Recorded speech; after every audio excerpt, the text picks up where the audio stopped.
अलग अलग यूजर्स अलग अलग सोशल मीडियाना माध्यमथी पूज्य मोरारी बापूना धर्मपत्नी एवा पूज्य नर्मदाबा मोरारी बापू हरियाणीने श्रद्धांजलि पाठवी रह्या छे।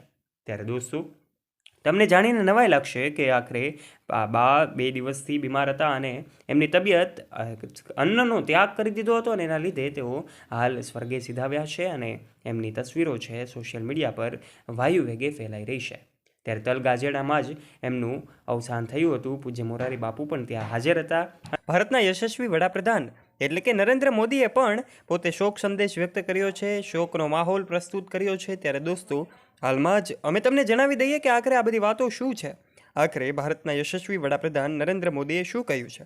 માટે વિડીયોમાં આગળ વધીએ તે પહેલાં ચેનલ ઉપર જો તમે પહેલીવાર આવ્યા હોય અને ચેનલને સબસ્ક્રાઇબ ન કરી હોય તો નીચે રહેલું બેલ આઇકન દબાવીને અમારી યુટ્યુબ ચેનલને અવશ્ય સબસ્ક્રાઇબ કરી લેજો। દોસ્તો વિડીયોમાં આગળ વધીએ તે પહેલાં કમેન્ટ બોક્સમાં ઓમ શાંતિ કે જય સિયારામ લખવાનું ચૂકતા। અને હવે ભારતના યશસ્વી વડાપ્રધાન નરેન્દ્ર મોદી પણ એમણે એક ટ્વીટ કરીને એક શોક સંદેશ પાઠવ્યો છે અને પૂજ્ય મોરારી બાપુના ધર્મપત્ની એવા પૂજ્ય નર્મદા બાને એમણે ઓમ શાંતિ કહીને એમના જે કાંઈ પણ છે એ ભાવો પ્રસ્તુત કર્યા છે। ત્યારે દોસ્તો આ પૂજ્ય મોરારી બાપુ અને એમના ધર્મપત્ની એટલે કે પૂજ્ય નર્મદા બાને એમ સંતાનોની જો વાત કરવામાં આવે તો સૂત્રો અનુસાર અને કેટલાક અહેવાલો મુજબ એવું કહેવામાં આવી રહ્યું છે કે એમને સંતાનોમાં 4 સંતાનો છે, જેમાં 1 દીકરો અને 3 દીકરીઓ છે। ત્યારે આ પરિવારની વાતો તો ખૂબ ઓછા લોકોને ખબર છે। મોટા ભાગે મોરારી બાપુના પરિવારની વાતો બહુ ઓછા લોકોને ખબર હોય છે, એમના પરિવાર કે જે મીડિયાથી દૂર રહેવાનું પસંદ કરતા હોય છે। ત્યારે દોસ્તો આ પૂજ્ય બાના અવસાન થતાની સાથે જ સમગ્ર મામલો છે સોશિયલ મીડિયા પણ શોકનો માહોલમાં ડૂબ્યું છે, કારણ કે મોરારી બાપુએ અનેક લોકોના જીવન પરિવર્તિત કરવાનું કામ કર્યું છે।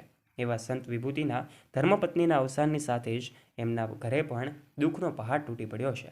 ત્યારે દોસ્તો પૂજ્ય બાનું 79 વર્ષની ઉંમરે અવસાન થતાની સાથે જ એવું કહેવામાં આવી રહ્યું છે કે રાત્રે 1:30 વાગે એમનું અવસાન થયું હતું। ત્યારબાદ સવારે 9:30 કલાકે એમનું સમાધિ જે કાંઈ છે સ્થાન અને સમાધિ આપવામાં આવી હતી અને એમનું સ્થાન નિર્માણ કરવામાં આવ્યું હતું। દોસ્તો આપણે જાણીએ છીએ વિશ્વ વંદનીય સંત મોરારી બાપુના ધર્મપત્ની એટલે કે નર્મદાબા મોરારી બાપુ હરિયાણીનું અવસાન અને નિધન થતાની સાથે જ જ્યારે હવે એવા સમાચાર સોશિયલ મીડિયા પર જોઈ શકાય છે, જેમાં અનેક તસવીરો એવી જોઈ શકાય છે કે જેમાં મોરારી બાપુના પરિવારની તસવીરો છે। ત્યારે પૂજ્ય મોરારી બાપુની તે તલગાજેડા ખાતે જ તેઓ હાજર હતા અને ત્યારે જ એમના પત્ની સમાધિસ્થ થયા હતા। એમના ધર્મપત્નીના અવસાન બાદ હવે અલગ અલગ લોકો એમને શ્રદ્ધાંજલિ પાઠવી રહ્યા છે।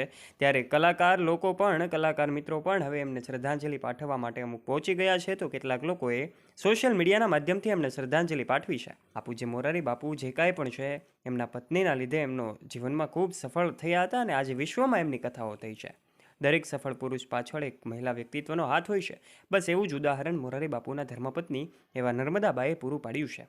આજે જ્યારે એમણે વિદાય લીધી છે ત્યારે સૌ લોકો એટલે કે આ સમગ્ર તલગાજેડા ગામ છે એમાં શોકનો માહોલ છવાયો છે। સાથે સાથે મોરારી બાપુના જે ચાહકો અને ભાવકો છે એમાં પણ આ પૂજ્ય બાના અવસાન થતાની સાથે જ શોકનો માહોલ છવાયો છે।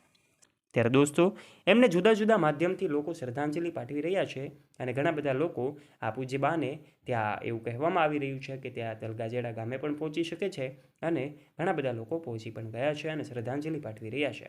ત્યારે આપ પણ કોમેન્ટ બોક્સના માધ્યમથી શ્રદ્ધાંજલિ પાઠવવાનું ચૂકતા નહીં। આપણે રૂબરૂ તો ન જઈ શકીએ પરંતુ સોશિયલ મીડિયાના માધ્યમથી શ્રદ્ધાંજલિ ચોક્કસ પાઠવી શકીએ છીએ।